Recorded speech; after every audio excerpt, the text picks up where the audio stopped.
MBC의 새로운 출발이 주말 내내 화제가 됐던 거죠. 예, 그 얘기를 해봐야 될 것 같습니다. 예, 신임 최승호 사장 출근 첫날 출근길 인터뷰 저랑 하셨잖아요. 그렇죠. 그리고 예. 나서는 출근해서 보도국 인사를 아주 대대적으로 단행을 한 겁니다. 네, 보도국은 일단 37명의 간부들을 새로 진영을 짜서 임명을 하고 예. 뉴스 데스크를 일단 중단시켰습니다. 예. 그리고 나서 전면 계획을 추진해서 새로운 모습으로 선보이겠다라고 한 거고요.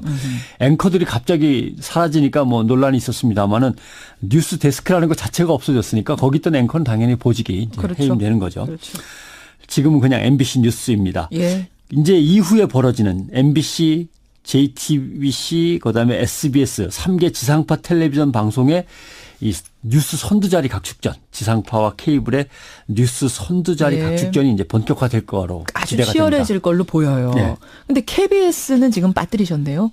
그렇죠. KBS 노조원들은 아직 파업 중이고 광화문에서 지금 필리버스터 행진 계속 이어 말하기 행진이 이어지고 있는 거죠. 이거를 모르는 분들이 많아요. 아직도, KBS는 예. 지금 뭐 하고 있는지 모르는 분들이 많으신데 광화문에서 이어서 말하기라는 투쟁을 하고 있습니다. 그렇습니다. 이게 뭔가요? 어제도 광화문에 나가서 지켜봤는데요. 예. 밤사이에 눈이 내려서 질퍽거리는 거리에서 참 춥고 바람이 세차니까 시민들도 추웠죠. 거기 발길을 멈추고 그 얘기를 잘 귀 기울여 듣기가 어렵더라고요. 근데 노조원들이 추위에 떨면서 계속 마이크를 이어가면서 왜 우리가 여기서 투쟁을 해야만 되는지, 왜 공영방송이 국민들의 품으로 돌아가야 되는지를 예. 계속 이야기하고 24시간이요? 그렇죠. 그럼 예. 밤새도록 한다면 밤새도록 해야죠. 카메라로 찍으면서 기록하고 있었습니다. 세상에. 근데 문제는 이게 더 늦어지고 길어지면 예.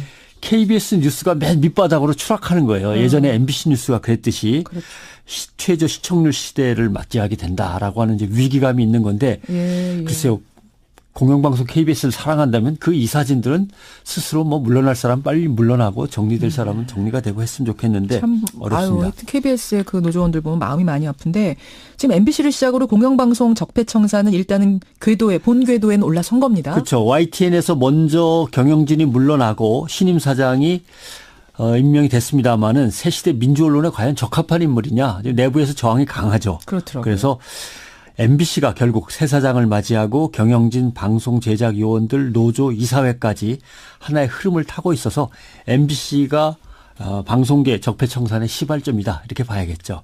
언론계 적폐청산의 이 과정 흐름 속에서 제일 눈여겨봐야 할 점, 변상욱 대기자가 꼽는 포인트, 핵심 포인트 뭡니까? 첫째는 저는 국정원이라고 봅니다. 국정원이요? 국가정보기구, 중앙정보부 안기부 국정원 또는 군정보기구, 보안사 기무사. 예.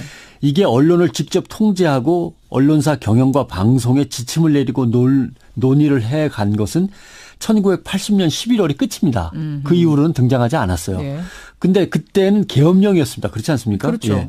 전두환 신군부가 계엄령을 발동한 상황에서 언론인들을 강제시키고 언론사들을 강제로 통폐합하고 했던 그때가 끝이고 그 다음 1981년부터는 예.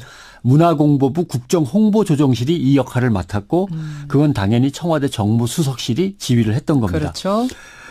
중앙정보부가 왜 이때 안 하고 보안사가 했냐면 중앙정보부는 당연히 중앙정보부장이 대통령을 권총으로 쏴서 김재규. 시해했었으니까. 예. 그러니까 지금 폭로되고 있는 이명박 정권 하에서 국정원이 공영방송을 통제하다 못해 블랙리스트까지 만들었다는 건 대한민국의 민주주의와 자유언론이 한 30년 정도 후퇴했다. 국가정보기구가 통제한 그 상황으로 간 거죠. 1980년대로 돌아갔다. 그렇죠. 예. 김대중 노무현 정권을 거치면서 또 나름대로 이것이 그나마 사그러들고 이제는 끝난 걸로 알았습니다마는 예. 다시 이제 부활한 거죠.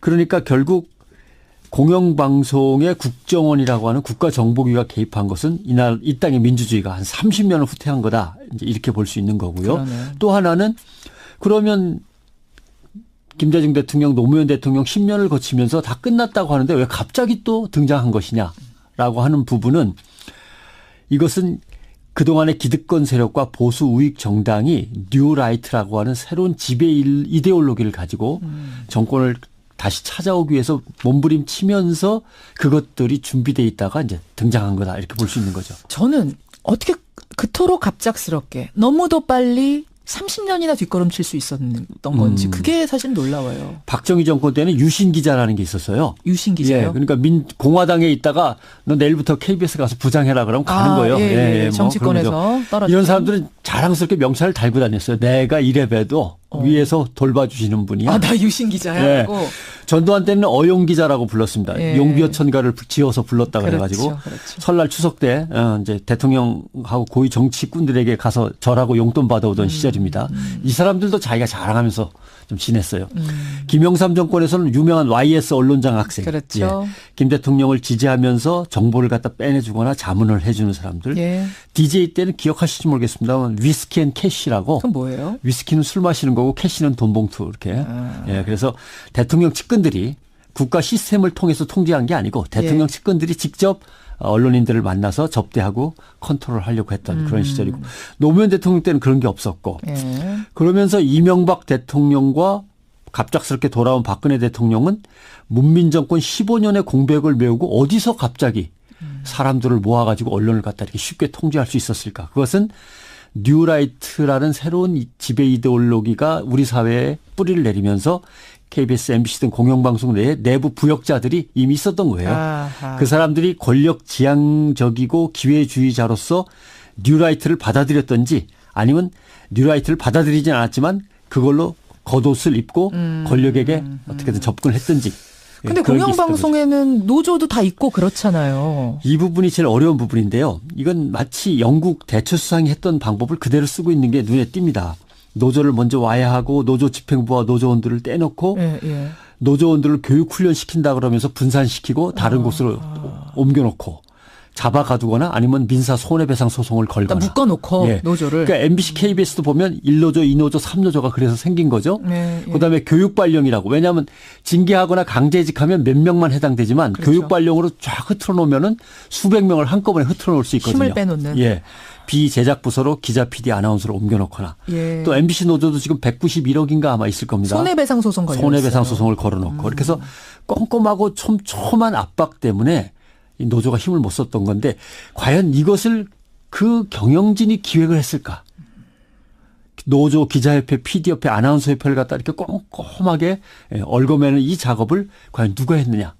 그 권력 집단이 혹시 배후 조정한 것은 아니냐. 이게 이제 지금부터 또 들어가서 서류들을 뒤지고 관련자들을 조사해서 그 배우는 진짜 누구였는가를 밝힐 필요도 있는 거죠. 그래요. 지금 한 분이 문자 주셨는데 광화문을 지나가다가 누가 이렇게 마이크 잡고 얘기하길래 6017님이시군요.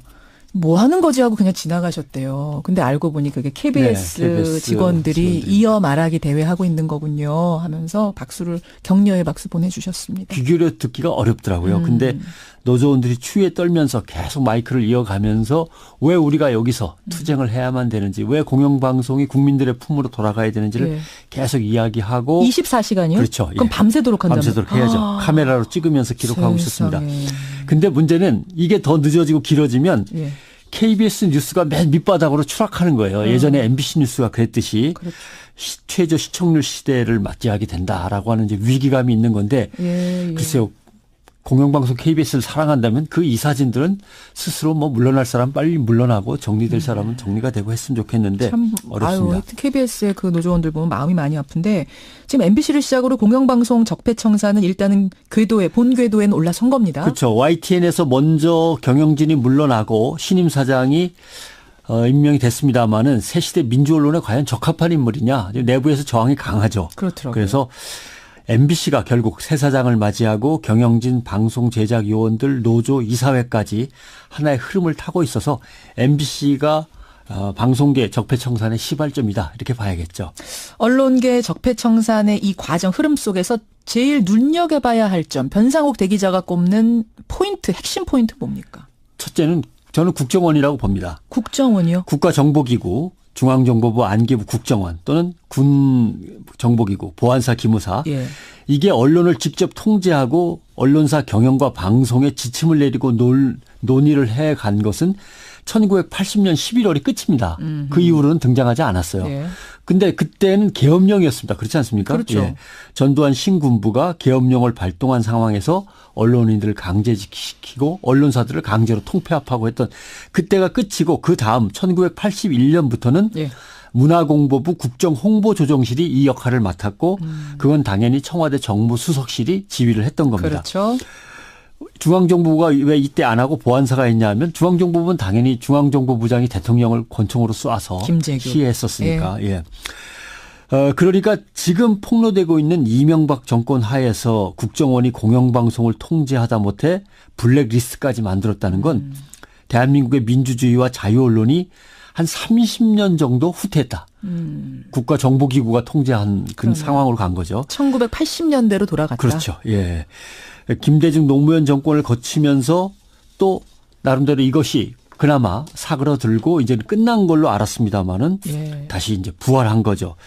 그러니까 결국 공영방송의 국정원이라고 하는 국가정보기가 개입한 것은 이 땅의 민주주의가 한 30년을 후퇴한 거다. 이제 이렇게 볼 수 있는 거고요. 그러네. 또 하나는 그러면 김대중 대통령, 노무현 대통령 10년을 거치면서 다 끝났다고 하는데 왜 갑자기 또 등장한 것이냐라고 하는 부분은 이것은 그동안의 기득권 세력과 보수 우익 정당이 뉴라이트라고 하는 새로운 지배 이데올로기를 가지고 정권을 다시 찾아오기 위해서 몸부림치면서 그것들이 준비돼 있다가 이제 등장한 거다. 이렇게 볼 수 있는 거죠. 저는 어떻게 그토록 갑작스럽게 너무도 빨리 30년이나 뒷걸음칠 수 있었던 건지 그게 사실 놀라워요. 박정희 정권 때는 유신 기자라는 게 있었어요. 유신 기자요? 예, 그러니까 공화당에 있다가 너 내일부터 KBS 가서 부장해라 그러면 가는 거예요. 예, 뭐 정치권에서 떨어져. 이런 사람들은 자랑스럽게 명찰을 달고 다녔어요. 내가 이래봬도 위에서 돌봐주시는 분이야. 나 유신 기자야. 예.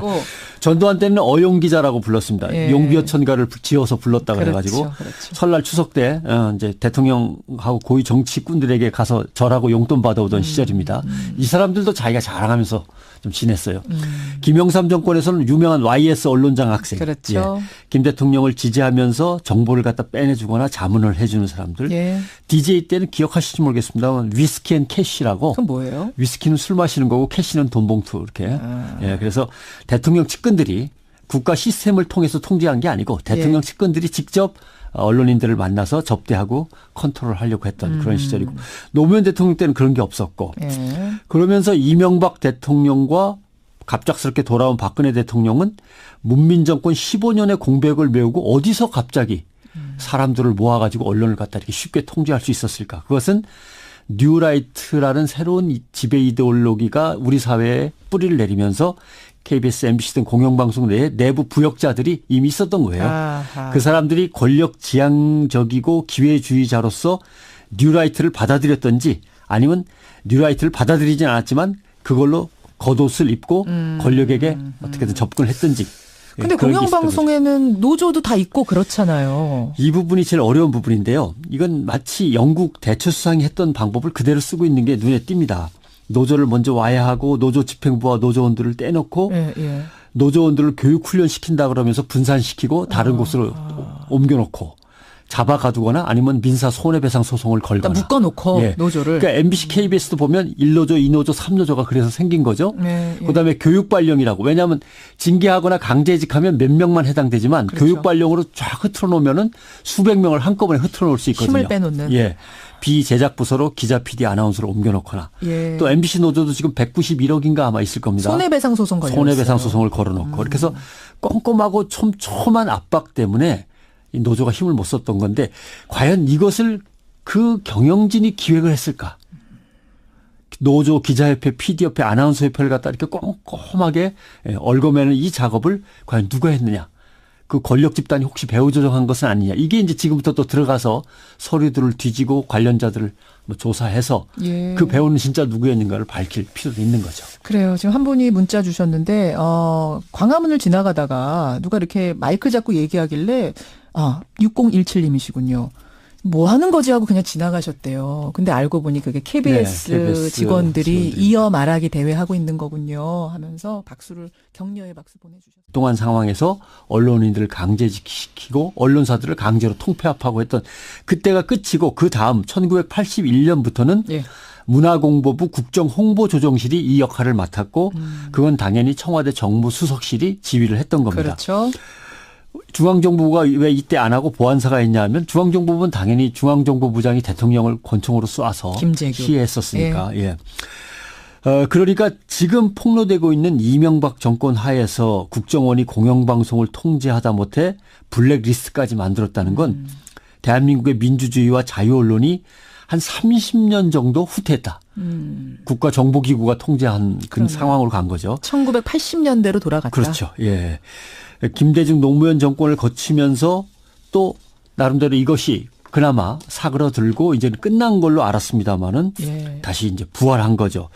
그러니까 결국 공영방송의 국정원이라고 하는 국가정보기가 개입한 것은 이 땅의 민주주의가 한 30년을 후퇴한 거다. 이제 이렇게 볼 수 있는 거고요. 그러네. 또 하나는 그러면 김대중 대통령, 노무현 대통령 10년을 거치면서 다 끝났다고 하는데 왜 갑자기 또 등장한 것이냐라고 하는 부분은 이것은 그동안의 기득권 세력과 보수 우익 정당이 뉴라이트라고 하는 새로운 지배 이데올로기를 가지고 정권을 다시 찾아오기 위해서 몸부림치면서 그것들이 준비돼 있다가 이제 등장한 거다 이렇게 볼 수 있는 거죠. 저는 어떻게 그토록 갑작스럽게 너무도 빨리 30년이나 뒷걸음칠 수 있었던 건지 그게 사실 놀라워요. 박정희 정권 때는 유신 기자라는 게 있었어요. 유신 기자요? 예, 그러니까 공화당에 있다가 너 내일부터 KBS 가서 부장해라 그러면 가는 거예요. 예, 뭐 정치권에서 떨어져. 이런 사람들은 자랑스럽게 명찰을 달고 다녔어요. 내가 이래봬도 위에서 돌봐주시는 분이야. 나 유신 기자야. 예. 하고.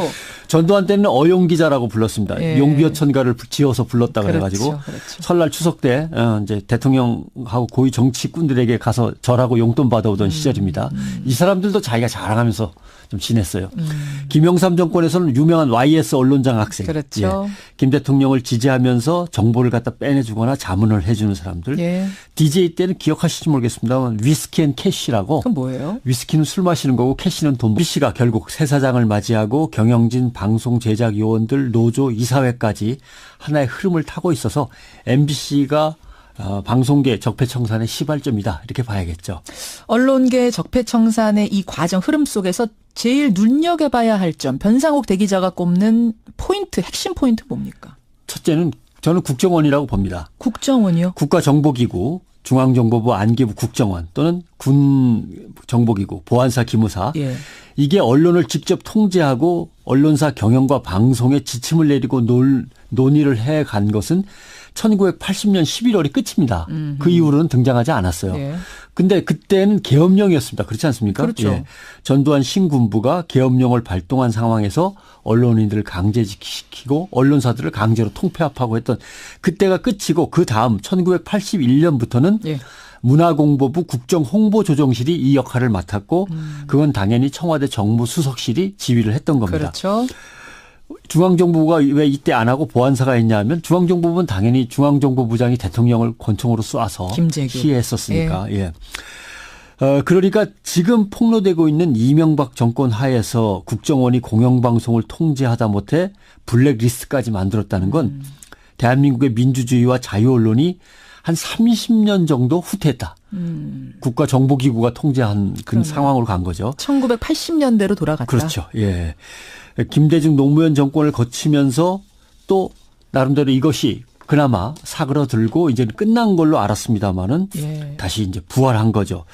그러니까 결국 공영방송의 국정원이라고 하는 국가정보기가 개입한 것은 이 땅의 민주주의가 한 30년을 후퇴한 거다. 이제 이렇게 볼 수 있는 거고요. 그러네. 또 하나는 그러면 김대중 대통령, 노무현 대통령 10년을 거치면서 다 끝났다고 하는데 왜 갑자기 또 등장한 것이냐라고 하는 부분은 이것은 그동안의 기득권 세력과 보수 우익 정당이 뉴라이트라고 하는 새로운 지배 이데올로기를 가지고 정권을 다시 찾아오기 위해서 몸부림치면서 그것들이 준비돼 있다가 이제 등장한 거다 이렇게 볼 수 있는 거죠. 저는 어떻게 그토록 갑작스럽게 너무도 빨리 30년이나 뒷걸음칠 수 있었는.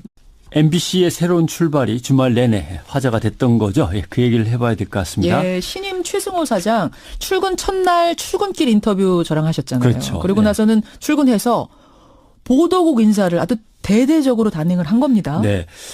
보도국은 일단 37명의 간부들을 새로 진영을 짜서 임명을 하고 예. 뉴스 데스크를 일단 중단시켰습니다. 예. 그리고 나서 전면 계획을 추진해서 새로운 모습으로 선보이겠다라고 한 거고요. 앵커들이 갑자기 사라지니까 뭐 논란이 있었습니다만은 뉴스 데스크라는 것 자체가 없어졌으니까 거기 있던 앵커는 당연히 보직이 이제 그렇죠. 해임되는 거죠. 그렇죠. 지금은 그냥 MBC 뉴스입니다. 예. 이제 이후에 벌어지는 MBC, JTBC, 그다음에 SBS 3개 지상파 텔레비전 방송의 이 뉴스 선두자리 각축전, 지상파와 케이블의 뉴스 선두자리 예. 각축전이 이제 본격화될 거로 아주 기대가 치열해질 됩니다. 걸로 보여요. 네. 근데 KBS는 지금 빠뜨리셨네요. 그렇죠. KBS 노조원들은 아직 파업 중이고 광화문에서 지금 필리버스터 행진 계속 이어 말하기 행진이 이어지고 있는 거죠. 이거를 모르는 분들이 많아요. 아직도, KBS는 예. 지금 뭐 하고 있는지 모르는 분들이 많으신데 광화문에서 이어서 말하기라는 투쟁을 하고 있습니다. 그렇습니다. 이게 뭔가요? 어제도 광화문에 나가서 지켜봤는데요. 예. 밤사이에 눈이 내려서 질퍽거리는 거리에서 참 춥고 바람이 세차니까 시민들도 추웠죠. 거기 발길을 멈추고 그 얘기를 잘 귀 기울여 듣기가 어렵더라고요. 근데 노조원들이 추위에 떨면서 계속 마이크를 이어가면서 왜 우리가 여기서 투쟁을 해야만 되는지, 왜 공영방송이 국민들의 품으로 돌아가야 되는지를 예. 계속 이야기하고 24시간이요? 그렇죠. 그럼 예. 밤새도록 한다면 밤새도록 해야죠. 카메라로 찍으면서 기록하고 있었습니다. 근데 문제는 이게 더 늦어지고 길어지면 예. KBS 뉴스가 맨 밑바닥으로 추락하는 거예요. 예전에 MBC 뉴스가 그랬듯이 그렇죠. 최저 시청률 시대를 맞이하게 된다라고 하는 이제 위기감이 있는 건데 예. 글쎄요. 공영방송 KBS를 사랑한다면 그 이사진들은 스스로 뭐 물러날 사람 빨리 물러나고 정리될 사람은 정리가 되고 했으면 좋겠는데 참 어렵습니다. 하여튼 KBS의 그 노조원들 보면 마음이 많이 아픈데 지금 MBC를 시작으로 공영방송 적폐청사는 일단은 본 궤도에는 올라선 겁니다. 그렇죠. YTN에서 먼저 경영진이 물러나고 신임 사장이 임명이 됐습니다마는 새 시대 민주언론에 과연 적합한 인물이냐. 내부에서 저항이 강하죠. 그렇더라고요. 그래서 어떤 건지 그게 사실 놀라워요. 박정희 정권 때는 유신 기자라는 게 있었어요. 유신 기자요? 예, 그러니까 공화당에 있다가 너 내일부터 KBS 가서 부장해라 그러면 가는 거예요. 예, 뭐 정치권에서 그런 거죠. 떨어져. 이런 사람들은 자랑스럽게 명찰을 달고 다녔어요. 내가 이래봬도 위에서 돌봐주시는 분이야. 나 유신 기자야. 하고. 전두환 때는 어용 기자라고 불렀습니다. 예. 용비어천가를 지어서 불렀다 그래가지고 그렇죠. 설날 추석 때 이제 대통령하고 고위 정치꾼들에게 가서 절하고 용돈 받아오던 시절입니다. 이 사람들도 자기가 자랑하면서 좀 지냈어요. 김영삼 정권에서는 유명한 YS 언론장 학생, 그렇죠. 김 대통령을 지지하면서 정보를 갖다 빼내주거나 자문을 해주는 사람들. 예. DJ 때는 기억하실지 모르겠습니다만 위스키 앤 캐시라고. 그건 뭐예요? 위스키는 술 마시는 거고 캐시는 돈 봉투 이렇게. 예, 그래서 대통령 측근들이 국가 시스템을 통해서 통제한 게 아니고 대통령 예. 측근들이 직접 언론인들을 만나서 접대하고 컨트롤하려고 했던 그런 시절이고 노무현 대통령 때는 그런 게 없었고 예. 그러면서 이명박 대통령과 갑작스럽게 돌아온 박근혜 대통령은 문민정권 15년의 공백을 메우고 어디서 갑자기 사람들을 모아가지고 언론을 갖다 이렇게 쉽게 통제할 수 있었을까? 그것은 뉴라이트라는 새로운 지배 이데올로기가 우리 사회에 뿌리를 내리면서 KBS, MBC 등 공영방송 내에 내부 부역자들이 이미 있었던 거예요. 아하. 그 사람들이 권력 지향적이고 기회주의자로서 뉴라이트를 받아들였던지 아니면 뉴라이트를 받아들이진 않았지만 그걸로 겉옷을 입고 권력에게 어떻게든 접근했던지. 근데 그런 게 있었던 거죠. 공영방송에는 노조도 다 있고 그렇잖아요. 이 부분이 제일 어려운 부분인데요. 이건 마치 영국 대처수상이 했던 방법을 그대로 쓰고 있는 게 눈에 띕니다.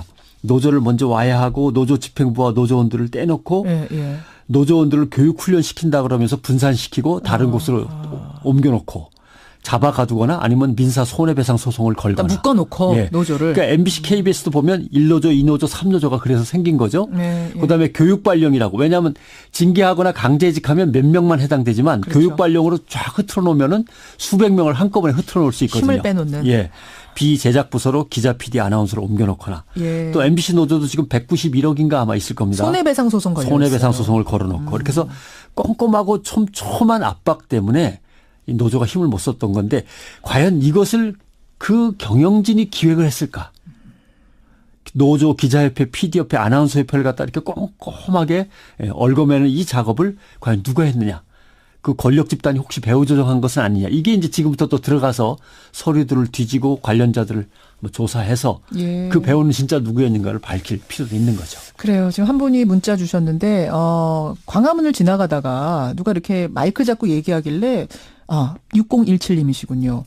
뭐 하는 거지 하고 그냥 지나가셨대요. 근데 알고 보니 그게 KBS, KBS 직원들이 직원들이. 이어 말하기 대회 하고 있는 거군요 하면서 격려의 박수 보내주셨습니다. 귀 기울여 듣기가 어렵더라고요. 근데 노조원들이 추위에 떨면서 계속 마이크를 이어가면서 왜 우리가 여기서 투쟁을 해야만 되는지, 왜 공영방송이 국민들의 품으로 돌아가야 되는지를 예.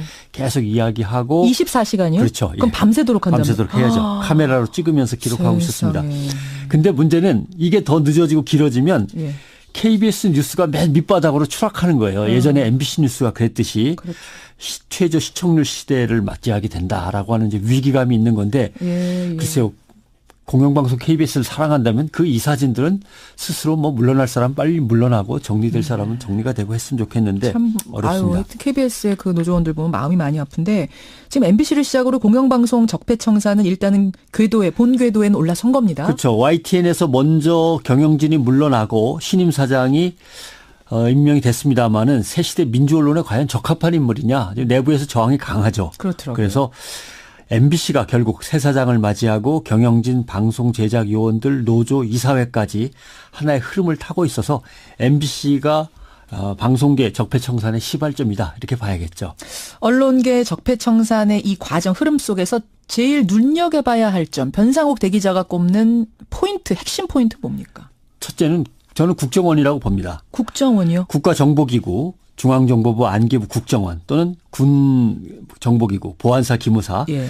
이게 언론을 직접 통제하고 언론사 경영과 방송에 지침을 내리고 논의를 해간 것은 1980년 11월이 끝입니다. 그 이후로는 등장하지 않았어요. 예. 근데 그때는 계엄령이었습니다. 그렇지 않습니까? 그렇죠. 예. 전두환 신군부가 계엄령을